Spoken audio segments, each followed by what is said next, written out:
Hello বন্ধুরা, আমি আব্দুল আদুদ আর আমার আরও একটি নতুন ভিডিওতে আপনাদেরকে সবাইকে স্বাগত জানাই।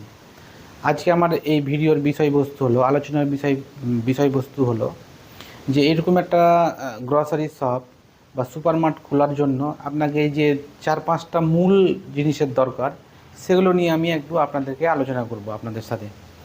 প্রথমে আমি অনেক জিনিসই লাগে এসব দোকান করতে, কিন্তু যে 4-5টা জিনিস মেন সেগুলো নিয়ে আমরা আলোচনা করব। সর্বপ্রথমে হলো, তো চলুন আমার দোকানটা দেখতে দেখতে আমি কথাগুলো বলি। সর্বপ্রথমে হলো যে আপনি যে জায়গায় দোকানটা করবেন, দোকানটা যদি আপনার হয় নিজের নিজের মানে কোনো ভাড়া না, নিজের, তাহলে সব থেকে ভালো। কারণ আপনার ভাড়া থেকে আপনি বেঁচে যাবেন। আর দ্বিতীয় কথা হলো, এরকম একটা দোকান রানিং করতে 4-5 বছর কমসে কম টাইম লাগে। তো আপনি যদি ভাড়া জায়গায় থাকেন তবে অনেক প্রবলেম থাকে।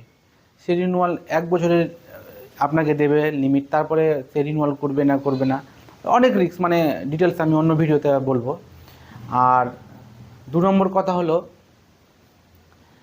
এই সমস্ত দোকান, এই ধরনের দোকান আপনাকে 24 ঘন্টার মধ্যে কমসে কম 16 ঘন্টা খোলা রাখতে হবে দিনে। তো 16 ঘন্টা খোলা রাখার জন্য আপনি কিন্তু একাই পারবেন না। সেই জন্য কমসে কম এত বড় দোকান রানিং করতে, মানে রান করার জন্য কমসে কম আপনি এবং আপনার বাড়ির থেকে আরও একজন লাগবে, মানে 2জন মেম্বার লাগবে আপনার ফ্যামিলি থেকে।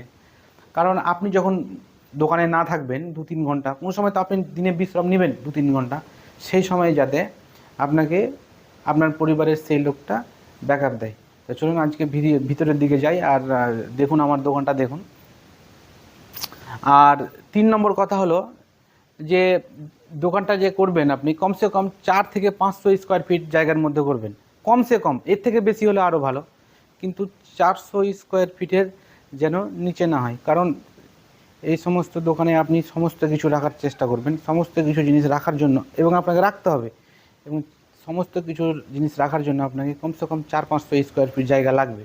মানে ধরুন আপনার কোনো একটা অনুষ্ঠান বা কোনো একটা বাড়িতে কেউ একজন লিস্ট নিয়ে আসলো, ধরুন যে 20টা আইটেমের একটা লিস্ট নিয়ে আসলো, আপনার দোকানে 5টা পাওয়া গেল, 15টা পাওয়া গেল না, সে নেক্সট টাইমে কিন্তু আপনার দোকানে আর আসবে না।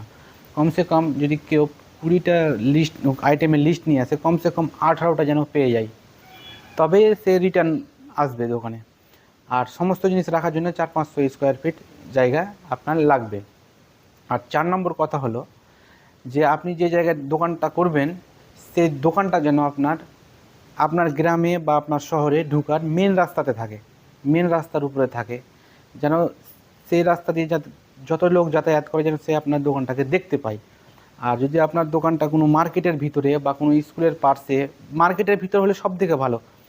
কারণ মার্কেটে অনেক লোক বাজার টাজার করতে আসে, সেই ক্ষেত্রে এগুলো তো প্রত্যেক দিনে মানে প্রয়োজনীয় জিনিস। তো বাজারের পাশে থাকলে কি হবে, বা বাজারের ভিতরে থাকতে, ধরুন সবজি নিতে গিয়ে আপনার দোকানে ঢুকে একটু কিছু নিয়ে নিল, তো এভাবে চলতে থাকে। দেখুন আমার দোকানের লোকেশনটা দেখুন, আমার দোকানের সামনে দিয়ে কিন্তু একটা 12 ফিটের পাকা রাস্তা, পিচের রাস্তা। আর আমাদের গ্রামে ঢুকবার এটাই হচ্ছে একটা মেন রাস্তা, একদম মেন রাস্তা, দ্বিতীয় কোনো রাস্তা নেই। আর আমাদের এই গ্রামে 12 থেকে 15 হাজার লোকের বসবাস। তো 4 নম্বর পয়েন্ট এটা একটা, যে আপনাকে রাস্তার পাশে রাখতে হবে। আর দোকান সবসময় পরিষ্কার পরিচ্ছন্ন রাখতে হবে, সবসময় পরিষ্কার পরিচ্ছন্ন রাখতে হবে। পরিষ্কার পরিচ্ছন্ন থাকলে কাস্টমারের মানে বাড়ে, ইমপ্রেশন বাড়ে। তো আমরা আজকে এই 4-5টা জিনিসই বলার ছিল, জানলাম। তো চলুন আজকের মতো এখানেই সমাপ্ত করি।